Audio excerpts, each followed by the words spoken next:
Do you want me to be a bit more controversial? Yes. There are three kinds of mental illnesses that I would like to talk about now. You've got the psychotic people, the narcissistic, and you have the schizoids. Let me just explain which is which, okay? The psychotic confuses the I with the universe. He hears voices in his head and he thinks it's the universe talking to him. The ego is so small, so small, so small that it disappears and dissolves into the universe. The psychotic has no real ego, has no sense of self.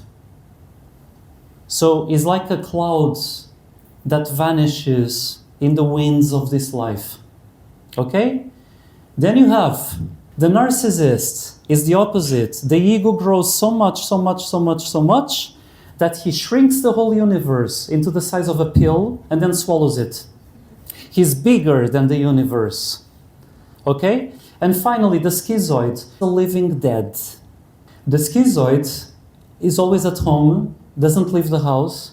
The schizoid separated himself from life and he lives inside his grave already. It's like Count Dracula. So during the day he doesn't leave the house because the sun might kill him. Now, we have three schools of painting that correspond to these three different styles. I would say that the great classical traditions are the psychotic narrative, where the ego disappears, and you as an artist become the servant of a long tradition. You don't exist as a person. So this is the psychotic approach.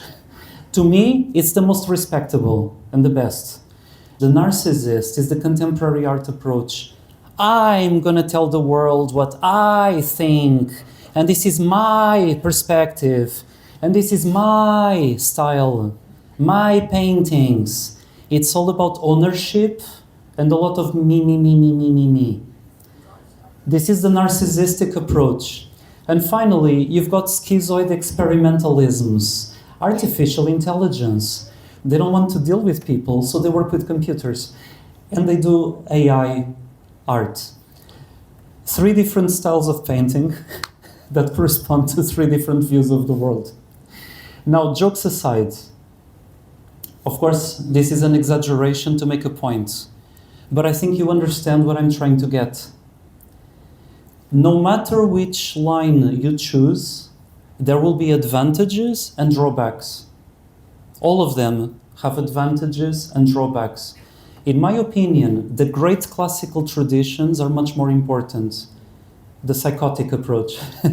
Because without the great classical traditions, you wouldn't even know what is art.